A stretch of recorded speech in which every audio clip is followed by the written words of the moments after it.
Boa noite a todos. Vamos, para começar a fazer uma oração, e aí eu peço a todos, para irem se acalmando os pensamentos, vamos nos sintonizando aqui com os mentores da casa, com a espiritualidade superior, pedindo a Jesus que nos abençoe, que abençoe nossas casas, nossas famílias, que possamos aqui hoje, entender um pouco mais do Evangelho, entender um pouco desses ensinamentos que Jesus nos traz, possamos também aproveitar essas energias do passe aqui do salão, nos melhorando, nos fortalecendo sempre, que assim seja. Então hoje, o dia 2 de novembro, finados, todo mundo já sabe, é um feriado nacional, mas é também um evento de origem católica, que vem lá da Idade Média, que tinha esse objetivo de ser um momento em que as pessoas paravam para poder orar pelos mortos, principalmente por aqueles que estavam lá no purgatório no início. Então vem dentro dessa concepção, e é um dia que hoje todo mundo acaba, de certa forma, está envolvido, principalmente por causa do feriado, e outros aproveitam todas as comemorações. Mas a gente pode aproveitar o dia para começar a pensar um pouco sobre esse dia, sobre a morte, a questão da morte, dentro do ponto de vista espírita, dentro do que os espíritos nos trazem. E aí a gente precisa de voltar naqueles princípios básicos do espiritismo, lembrar aquelas ideias básicas da imortalidade da alma, que é o que os espíritos nos trazem. As almas serão os espíritos, vão sempre, são imortais pela eternidade. Nós somos criados simples e ignorantes e vamos ficar aí pela eternidade.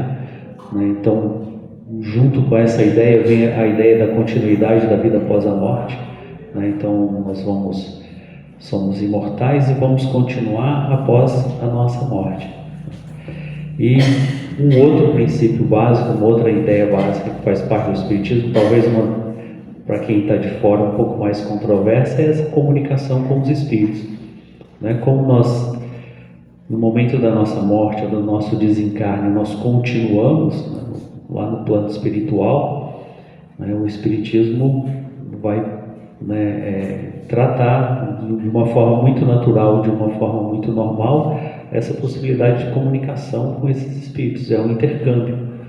Foi assim que Kardec nos trouxe, pôde codificar a doutrina espírita, nos trouxe todos os ensinamentos dessa comunicação com esses espíritos. De certa forma a gente pode pensar também um pouco na reencarnação, mas essa ideia da imortalidade da alma, da continuidade da vida após a morte, vai ser importante para a gente pensar nesse momento. E isso Kardec desenvolve um pouco quando ele pensa no Evangelho segundo o Espiritismo, no capítulo 2, que ele dá o nome de Meu Reino Não É Deste Mundo. Então ele pega um trecho do Evangelho de João, e vou ler um pedacinho aqui para a gente poder ir conversando.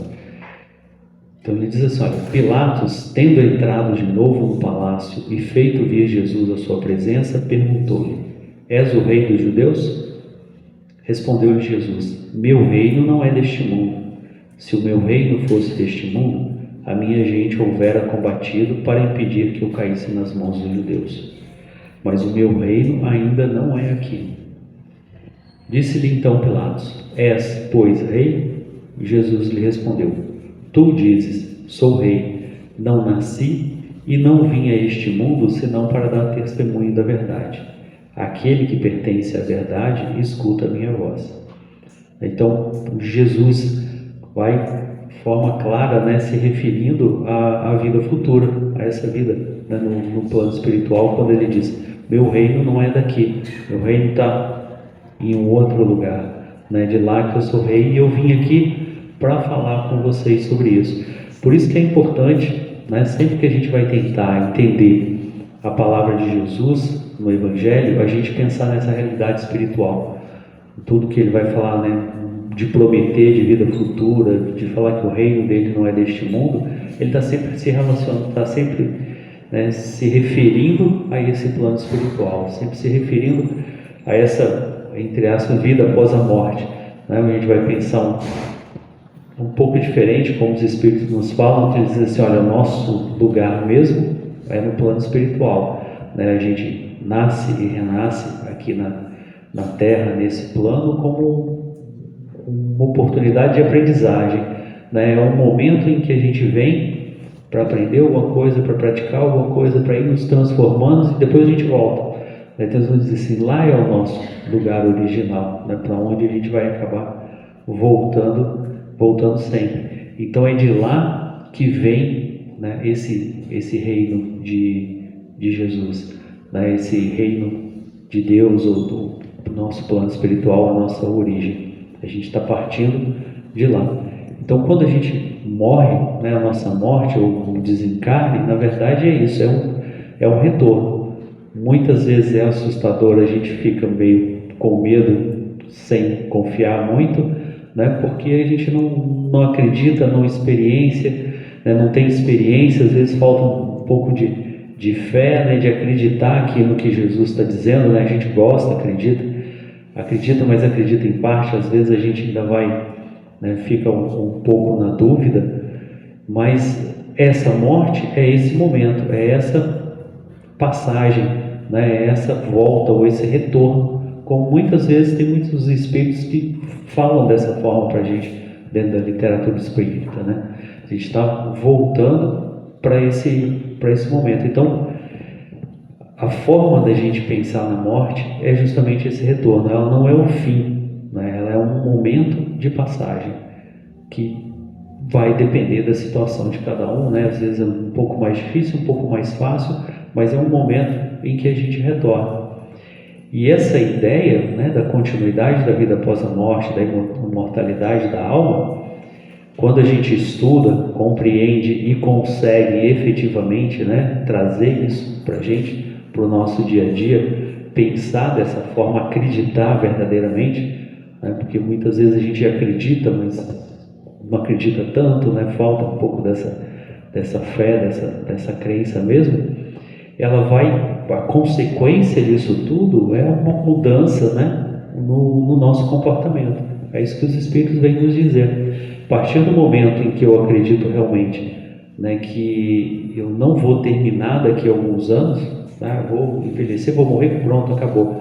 A partir do momento em que eu continuo, que eu consigo olhar para mim e pensar assim, ó, eu sou um espírito imortal, né, eu vou continuar depois, lá no plano espiritual, depois eu volto, reencarno, aí eu começo a ter que olhar para a minha situação agora de uma forma diferente.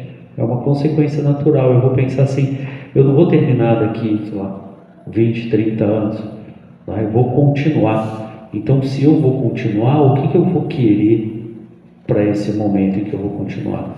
O que eu quero para o resto da minha vida, mas não esse resto de vida, né, com esse corpo de carne nesse momento, mas o que eu quero pela eternidade, o que eu quero, né, para a minha vida daí para frente. Então é o que os Espíritos vão nos dizer, olha, o que vai acontecer é a nossa evolução, é o nosso crescimento espiritual. A gente vai ter todo esse tempo para que a gente possa ir cada vez mais se melhorando, para que a gente possa ir cada vez mais se aperfeiçoando, indo buscando a nossa paz, né, o nosso desenvolver o nosso amor pelos semelhantes, pelas outras pessoas. Então, uma consequência disso, né, de quando a gente pega esses princípios da doutrina espírita e traz isso realmente para a nossa vida, que a gente tenta, né, eu vou colocar aqui em prática, né, comigo o que está escrito aqui na doutrina, o que a doutrina me ensina, uma consequência é essa, é a gente começar a olhar para a nossa vida de uma forma diferente. Ela não é uma vida finita, eu tenho uma vida eterna. Então, o que eu quero para essa vida eterna? O Kardec coloca um exemplo aqui muito interessante. Ele fala assim, quando você está embaixo num vale, né, você enxerga as coisas de uma forma. né? Você está ali no meio sei lá, das casas, das construções e tudo, e você tem uma visão limitada, você entende um pedaço. Então, assim, mas quando você sobe a montanha e lá de cima você olha, você enxerga o todo. Aí você consegue ver tudo e você vai compreender as coisas de uma forma diferente. Né? É a gente olhar para essa nossa vida e pensar assim, ó, ela é finita, eu tenho um tempo ali, depois eu continuo de uma outra forma. Então depois eu vou voltar para o plano espiritual, eu vou poder reencarnar outras vezes. Eu já estive aqui outras vezes, já me reencarnei outras vezes, e a gente começa a ter essa mudança, né, de entendimento. Né? A gente começa a mudar a forma como a gente encara isso, ou a forma como a gente encara a morte. Né? Nesse momento, né, o Espiritismo também vai nos dizer, né, um pouco, esclarecer sobre essa passagem. Se a gente for lá no Livro dos Espíritos, tem um trecho grande sobre isso, lá no, acho que é o capítulo 3 da parte 2, né, tem várias questões sobre isso, sobre a morte, né, o que acontece durante, antes, depois. Mas tem uma que ele vai ser mais claro, que é a questão 961, que o Kardec pergunta assim, olha, né, para a gente pensar especificamente nesse momento, qual o sentimento que domina a maioria dos homens na hora da morte? A dúvida, o temor ou a esperança?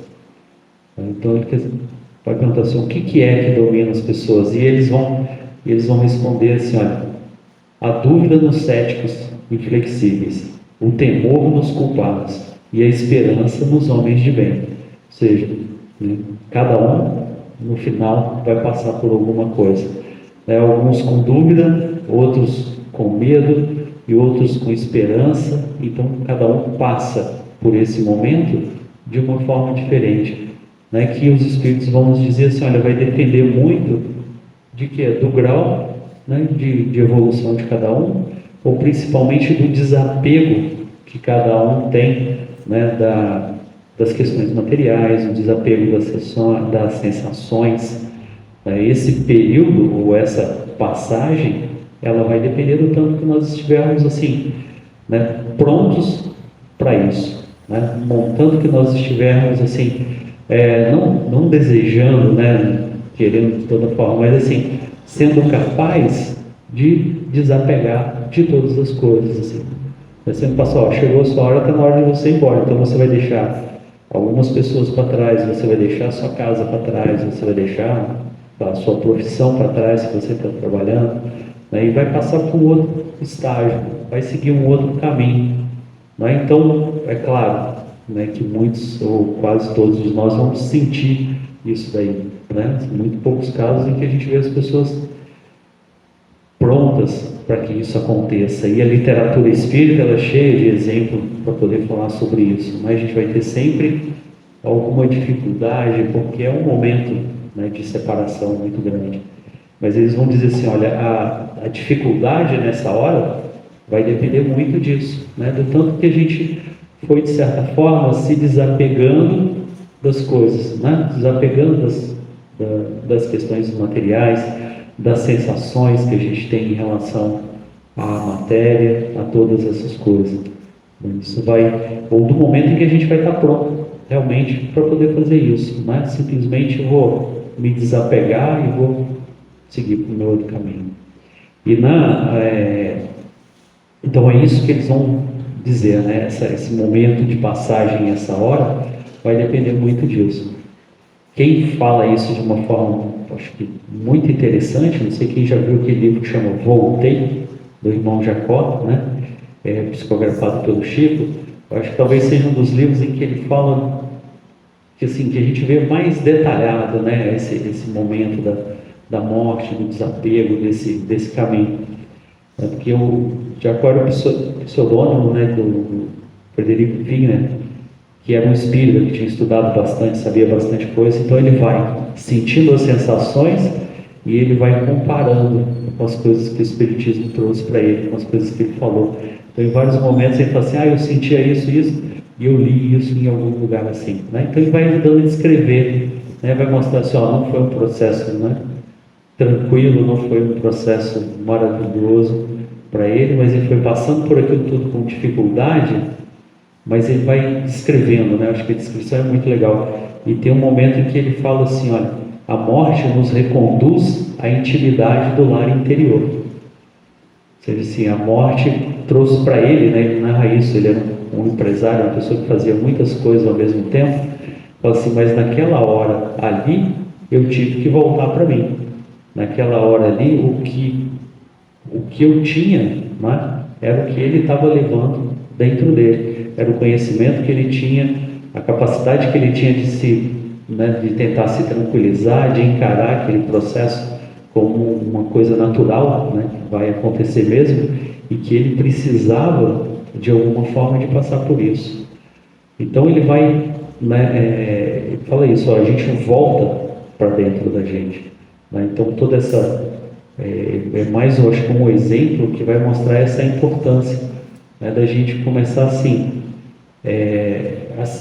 aí se preparando a pensar nesse desapego, né? Não que eu vou esquecer, abandonar todas as minhas coisas, todo o meu trabalho, todas as coisas que eu preciso fazer, né? Mas a gente ir colocando, né, as nossas prioridades em outros lugares, talvez. Ó, a minha prioridade não é mais a minha casa, a minha prioridade não é mais, sei lá, meu trabalho acima de todas as coisas, né? Eu tenho outras prioridades, eu tenho outras formas de tentar encarar essa vida, eu tenho outras maneiras de começar a ir me preparando para isso. Né? Que vira uma questão que vai ser muito importante para todos nós, porque em algum momento, né, a gente acaba passando por isso, né? A gente vai precisar de estar pronto dessa forma. Então, quando se a gente for pensar, né, cada pessoa vai ter uma forma de passar por isso diferente. E a gente pode ver, se a gente pegar, por exemplo, pega nas obras do André Luiz, que tem um monte de exemplo, né? Nas obras do André Luiz tem um monte de espírito que desencarna, que morre. Estou até lembrando, conheço uma pessoa que gosta de brincar, ela falou assim, né, que todo livro espírita começa com alguém desencarnando. Ele fala assim, primeiro tem que desencarnar alguém para depois a história começar. Mas o André Luiz traz muito isso, né? De tanto de pessoas que têm um momento tranquilo, que têm um momento em paz, né? Se tem espíritos que são capazes eles próprios de ajudarem no processo, tamanho, né, a maturidade que eles têm, tamanho a evolução, o desapego, quanto outros espíritos que vão fazer isso com bastante dificuldade. O próprio André Luiz, né, quando a gente começa a ler o nosso lar, ele vai dizer isso. Acho que são 7, 8 anos que ele fica ali sem entender o que aconteceu, para conseguir parar e fazer uma oração, para conseguir parar e pensar assim, ó, eu preciso aqui de uma ajuda, né? Então a coisa está confusa e eu preciso que alguém interceda aqui por mim. Então, olha, demora, né, anos para conseguir poder fazer isso. Tamanho é o estado em que ele está, né, de desorientação com que ele teve por isso, né? Porque na verdade ele nunca tinha parado para pensar sobre isso, nunca tinha parado para pensar o que poderia acontecer com ele, né? O que ele teria dentro disso. A gente tem também no André Luiz, né, tem aquele livro Entre a Terra e o Céu, tem o caso da Evelina que mostra bem isso, que era a mãe dela, eu não lembro agora o nome, foi um espírito que desencarnou, mas não estava preparada para abandonar a casa, né? Então ela faz o quê? Ela continua junto da família. Ela continua junto da família e aí o marido casa de novo e ela começa a ficar com ciúmes, começa a ficar com muita raiva porque ela está vendo uma outra pessoa ali ocupando o lugar dela. Então, assim, não estava de forma alguma preparada para poder fazer isso, né? E aí ela começa a perturbar todo mundo, né? Ela começa a atrapalhar todo mundo porque ela não consegue sair dali. Então, assim, né, não só a desorientação, ela percebe que morreu, ela percebe que desencarnou, mas foi incapaz desse desapego, né? Eu vou me desapegar aqui da minha casa, vou desapegar aqui da minha família. Não estou dizendo que isso é fácil, né? Não estou dizendo que isso é tranquilo para a gente fazer, né? Claro que deve ser coisa bastante doída, né? Às vezes a gente fica longe do tempo de casa, já é suficiente para ser muito ruim, mas sim, a gente tem que ter no fundo pelo menos essa consciência e saber que a gente pode contar com a equipe espiritual para poder fazer isso, né? E a mãe dela faz isso, ela fica ali perturbando, né? E essa Evelina é uma jovem, o que ela faz? Ela começa a fazer orações pedindo para a mãe dela resolver os problemas que estão acontecendo na família, né? Sendo que a mãe era a própria causadora. Então ela pede para a mãe poder fazer isso. E a história toda começa por isso, porque as preces que ela faz, né, as orações que ela está fazendo, elas chegam até a espiritualidade. Eles chamam isso de uma prece refratada. Ela pediu pela mãe, pediu para a mãe ajudar, mas a mãe não estava em condição nenhuma de poder ajudar. Pelo contrário, era a mãe que estava criando os problemas, né? Mas a espiritualidade recolhe, né, esse pedido. Eles vão receber essa prece, eles vão receber esse pedido, aí né, vão interceder, eles vão lá poder ajudar, né, para tentar fazer o quê? Para tentar esclarecer aquele espírito que está ali, para tentar chegar até ela e conversar, né? Olha o que aconteceu, olha o que você está fazendo, e vão tentando de alguma forma poder tirar ela de lá, né? Ajudar para que ela possa seguir o caminho dela, que era um caminho natural.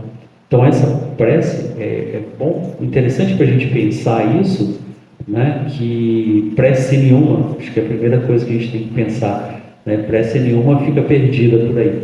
A gente pode direcionar a quem for, né? A uma pessoa, né? Sei lá, um santo de nossa devoção, né? Ou alguma coisa que alguém goste, assim, algum grupo de espíritos, algum espírito específico, né?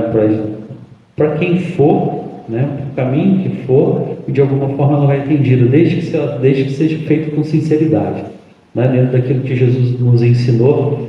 Eu acho que a gente já falou disso aqui uma vez, tem bastante coisa também aqui no Evangelho sobre isso, sobre a forma de fazer a prece, quer dizer, ela sempre vai ser atendida, não importa para onde a gente direciona, né? Mas mostra também uma coisa que às vezes é comum, né, que é muito discutido aqui dentro da literatura espírita, essa questão da gente imaginar, né, simplesmente, né, que porque a pessoa desencarnou, ela está ficando bem. Ou desencarnou, ela vai estar ótima, né, vai estar podendo ajudar todo mundo, vai poder fazer tudo em benefício de todo mundo. Muitas vezes não, né? É isso que eles estão nos dizendo, dependendo do grau, dependendo do que aconteceu, dependendo do entendimento, né? Esse espírito ele vai ter lá um momento dele de perturbação, ele vai ter um momento em que ele não vai ter condição de ajudar as pessoas, né? Ele vai ter um momento em que ele precisa, sei lá, de um descanso, de um repouso, né? Ou seguir o caminho dele. Então a gente tem que pensar bastante nisso também, né? Que se é difícil para a gente que fica, né? Imagina também para quem está indo, que está abandonando todo mundo e está abandonando todas as coisas, né? A gente não pode nunca esquecer, né, que as pessoas que partem também, elas precisam da nossa oração, né? Precisam de que a gente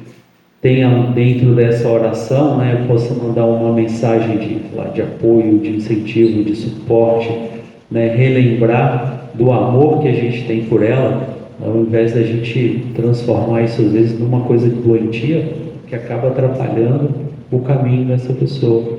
O André Luiz traz isso também, né, histórias desse tipo, né, em que as pessoas desencarnam, mas estão o tempo inteiro, né, recebendo pedidos, recebendo pensamentos, e estão com dificuldade por sentir essas vibrações que a gente está emitindo para eles.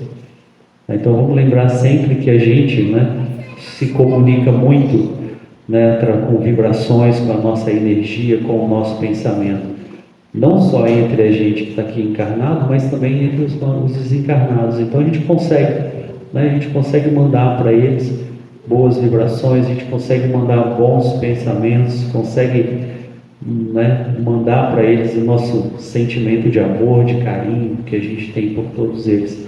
Que é isso que a gente tem que lembrar nesse momento também, né? Como o dia de hoje, né, foi criado justamente isso, para que as pessoas pudessem parar um momento em fazer essas orações, né? A gente tem que também lembrar dessa importância. Então, eu vou fazer a minha oração para aquela pessoa por quem eu gosto muito, eu tive um carinho, né? De alguma forma eu tenho uma ligação, para que ela possa receber, né, as minhas boas energias, as minhas vibrações, para que eu possa ajudá-la na caminhada dela, né? Que também não vai ser fácil, né? Assim como não é para a gente que ficou aqui de alguma forma. O próprio André Luiz narra isso na trajetória dele, né?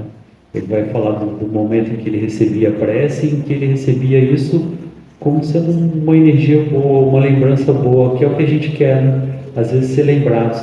Quem lembra tanto no livro quanto no filme dele, mostra isso, né? Acho que no livro eles falam que ele teve não sei quantos mil pacientes, aí alguns poucos se lembravam dele, outros menos ainda tinham uma boa lembrança dele, e no final tinha uma pessoa só, né, na carreira inteira dele como médico, que sentava e fazia uma oração para ele, e que ele recebia, né, que ele recebia aquilo como sendo o quê? Como algo que vai fortalecer, né,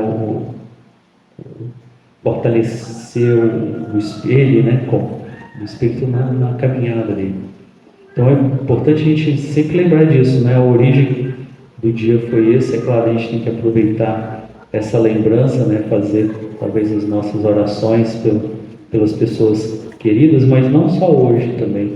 A gente sempre que está lembrando, a gente sempre ir fazendo, sempre lembrando com carinho, né? Sempre lembrando com amor, pensando assim, que eles precisam também desse nosso apoio, né? Assim como foi ruim para a gente, ruim para eles, então a gente tem que também mandar para eles essa boa energia, né? Essa boa vibração, para que eles consigam isso, para que eles possam continuar com a caminhada, né? Eles continuam sendo, né?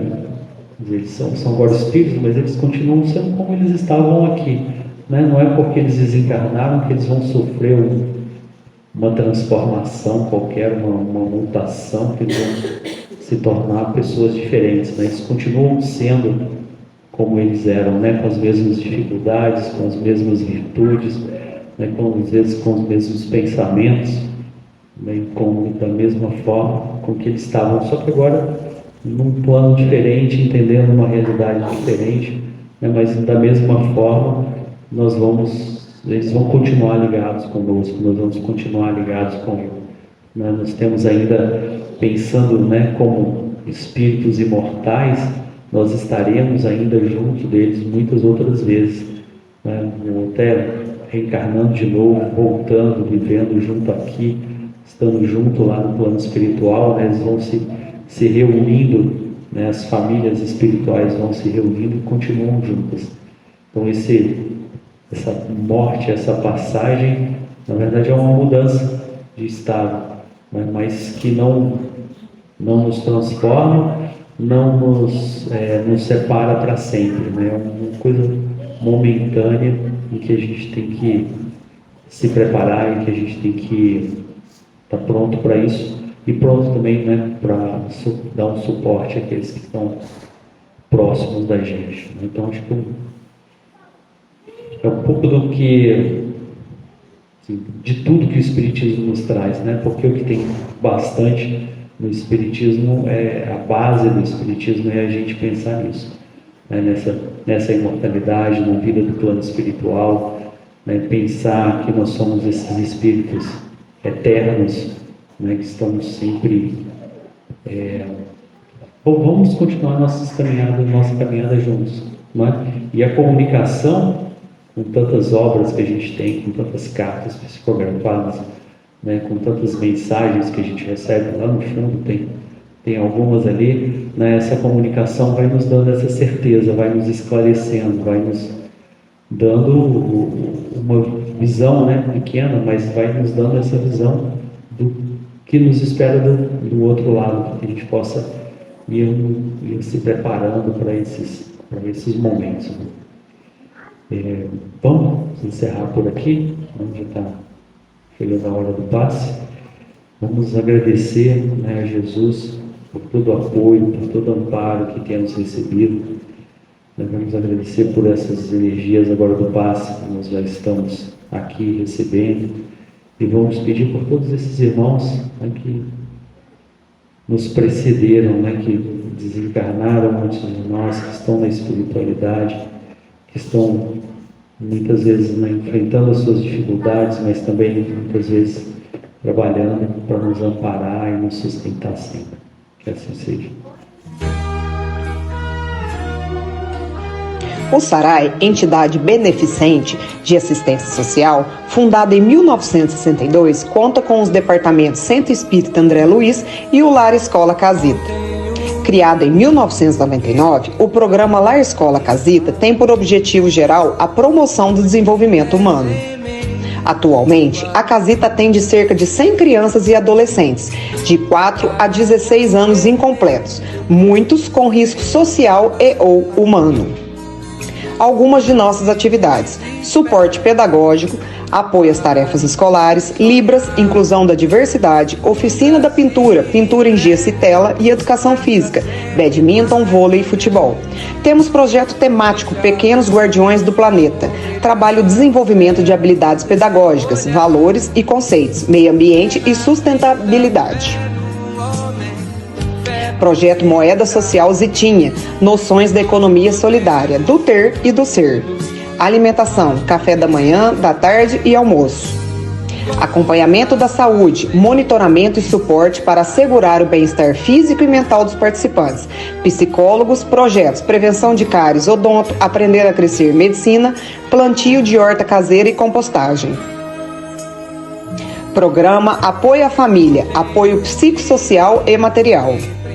Funcionários. Ao todo, somos 11 funcionários para manter estes projetos, esta rede de apoio a essas crianças e suas famílias. Reflexão. Muitas das coisas que precisamos podem esperar. A criança não pode. É exatamente agora que seus ossos estão se formando, seu sangue é produzido e seus sentidos estão se desenvolvendo. Para ela, não podemos responder amanhã. Seu nome é hoje. Ajude-nos. Seja um contribuinte de um mundo melhor. Pix 16 65 26 38 1000 contra 47. Ou para outras formas de contribuição, ligue 3291 1480 ou também pelo WhatsApp 3291 1480.